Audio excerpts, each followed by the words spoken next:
come across some of my other Gypsy Rose Blanchard videos. This one is going to be a little bit different. We're going to be talking about how I think we shouldn't really be comparing Gypsy Rose Blanchard with the Menendez Brothers, but it's not exactly how some of you may think. If you're interested to hear a little bit about it, please stay. Welcome to Let's Just Stare At. This is Melissa, Tara's mom. You're going to be able to find this video in the playlist Gypsy Rose Blanchard case and also in the playlist Menendez Brothers case. You're going to be able to find that playlist in the description below. Please remember that this video is only for entertainment purposes only. What you hear here may be alleged, might be my assumption, may be my opinion, my reaction, or my insight. Again, please remember it may be alleged and also my mere assumption. Remember, this video is no professional advice whatsoever. No medical, no legal, no financial, no mental health advice. This is not a medical resource, not a legal resource whatsoever, but a news source. If you're a returning viewer or a subscriber, thank you so much for being here today.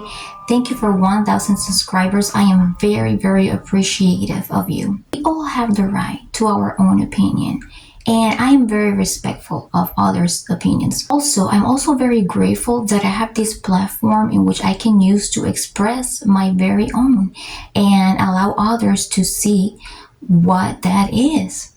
And sometimes my opinion may be unpopular, and that's okay because every opinion is unique. There are a ton of content creators that make videos on Gypsy Rose Blanchard case in which we share the same views when it comes to speaking against Gypsy Rose Blanchard. However, there is a difference between views when it comes to Menendez Brothers, and I'm going to explain right now why. When I joined this movement, when it comes to creating awareness about the Gypsy Rose Blanchard case, I came in with the vision of making sure I spread to the public that there is no justification for unaliving regardless. And that is the vision that I came in. If there was justification for unaliving in the case of abuse, whether the person claims was abused and they weren't, in my opinion, there is no justification for unaliving. And I know some of you will click out by now, but if you have a few minutes to spare, please stay with me so that you can hear my explanation. Now, in no way I am saying that the Menendez brothers were not abused. I currently believe that they were horribly abused. Just the same way that I believed and expressed publicly that I thought that Gypsy Rose Blanchard was horribly abused. But at the same time, I expressed publicly in the very first video that I made of Gypsy Rose Blanchard, you can see it in the playlist, that there was no justification for unaliving. That the right thing to do is to let an adult of trust know of the situation. Mind you, we have to keep remembering that they were all adults when the unaliving happened. So when you're in a situation of pressure and you are aware of adult things, you are making adult decisions, then you can make the adult decision to express outside what is happening at home, right? So in the case of the Menendez brothers, they may have gone through a lot of abuse throughout their childhood, but at the same time, they had many opportunities to be able to get out. The fact that during their adulthood, they had to resort to a premeditated unaliving, to a pre-planning of executing so many wounds to their parents, just really raised some flags with me. And I am not a psychologist, I am not a doctor, I am just expressing my opinion. I am an experienced surrogate and I am in the field of surrogacy, so I have been exposed a lot to psychological testing, personality tests, interviews. Okay, I have gone through a lot of that already. And I know what psychologists tend to measure during those tests and interviews. They measure tendencies a lot. And so I may not have, the best background to understand this, but I do have something to express when it comes to that. My concern here is that this was no self-defense. This was a night where their parents were doing nothing but hanging out with each other when they attacked them. This should have not gone this way.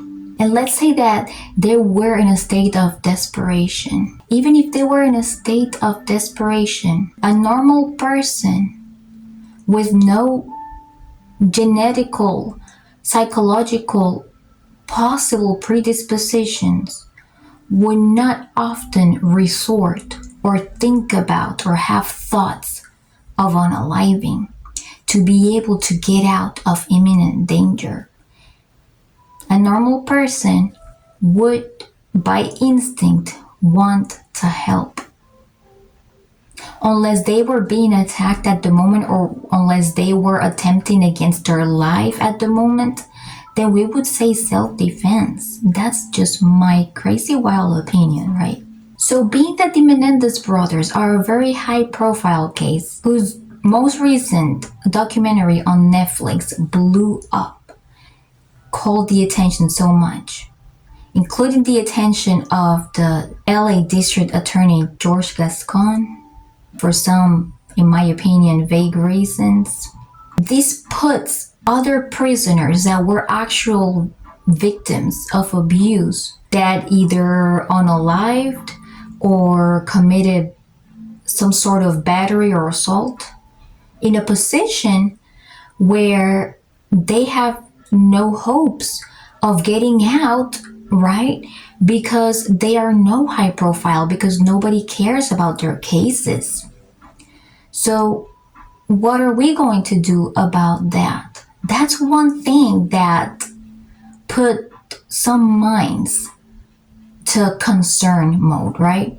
And then there's another thing. I know a lot of people that speak against Gypsy Rose say, Gypsy Rose Blanchard wasn't abused, the Menendez brothers were abused. I would be very careful. If you don't have on your desk all the tangible evidence, I would just be very careful. Now, what I'm going to say about that also is that there is no justification for unaliving. Again, and if there was a justification for unaliving abusers, there would have been a law already that would protect those victims of that, but there isn't. Now, if you have the power of starting a movement to make a law to unalive abusers, then go ahead. But I don't think you're going to be successful at that because there is no justification for unaliving, no matter what.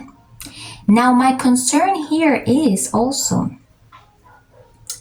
that the Menendez brothers were not included, I guess, last minute in a will. So I am worried about what if this could have been a trigger also for that, and to allegedly then have grabbed money to go on a shopping spree afterwards. And yes, there are some psychologists that say, some people go shopping to take that off their minds and all that stuff. But we're talking about unaliving. We're not talking about just a regular abuse case. All right? There was premeditated unaliving. So how do you justify that? It's very delicate. My biggest concern here is any possible psychological genetic predisposition that they may carry. Let me explain this. We already know what they resorted to when they were abused. because I do not deny that they were abused. I understand that they were abused. But that was not the way to get out. But my concern is their tendencies, like I mentioned earlier. What psychologists look for. All right? So when they get out as a plan to go straight to their wives and apparently not go into a transitional work and release program, or maybe they will, maybe they not, but still go straight to their wives. Transitional program or no transitional program, that is a very tough, shocking move, transition. All right? And so what I'm worried about is these women that are involved with them. Let's say, for example, they start having disagreements.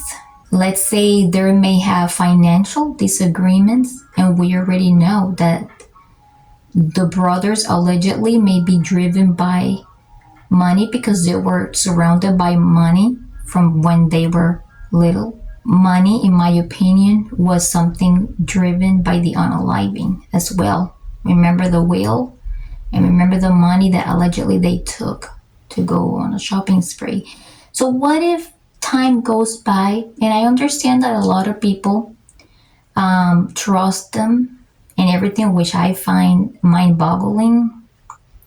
What if something happens and next thing you see is a headline in the news,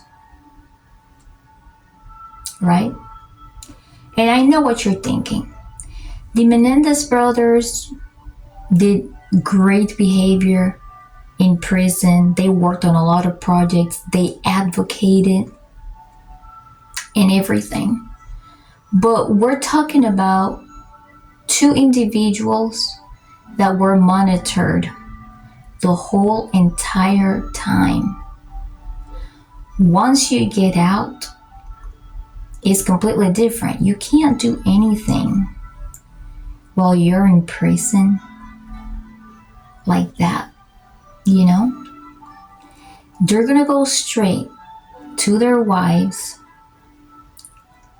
and if you are currently defending them, like full-blown defending them, don't be surprised if one of these days you see something in the headlines and then hear claims of self-defense or whatever, you know? Exactly where I wanted to get to with all this. So this means that sometimes we have to be careful getting a little bit too ahead if we don't have all the tangible evidence with us. Because not even the court system does. And even if they did, like I said before, which I will reiterate now, there is no justification for unaliving, period. Let's go on to mention along the lines what Gypsy Rose Blanchard said. Gypsy Rose Blanchard knows, and I am in no way defending Gypsy Rose Blanchard, because those of you that have watched me done videos of Gypsy know that I speak against her. She says that right now they are being supported, but when they get out, people will start coming after them.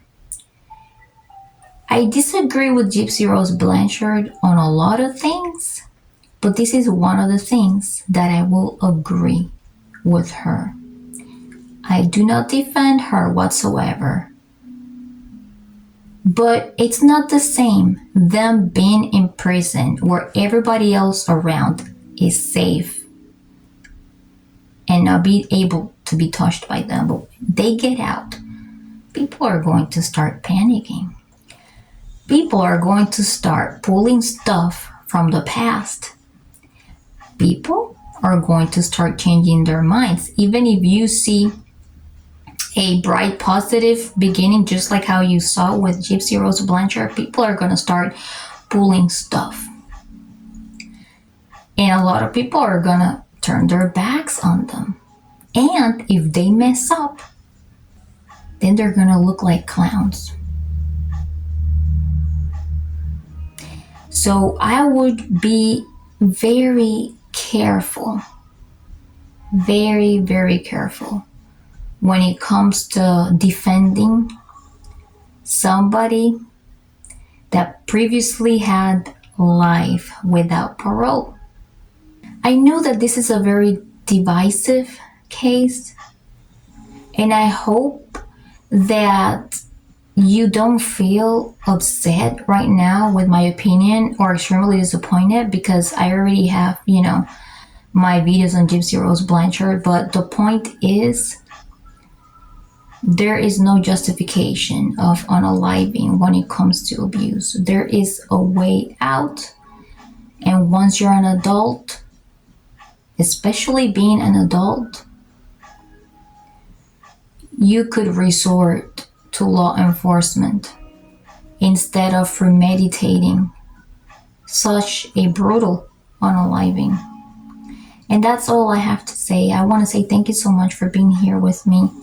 And if you found this video interesting, it may be helpful for others, please hit the like button and subscribe for more.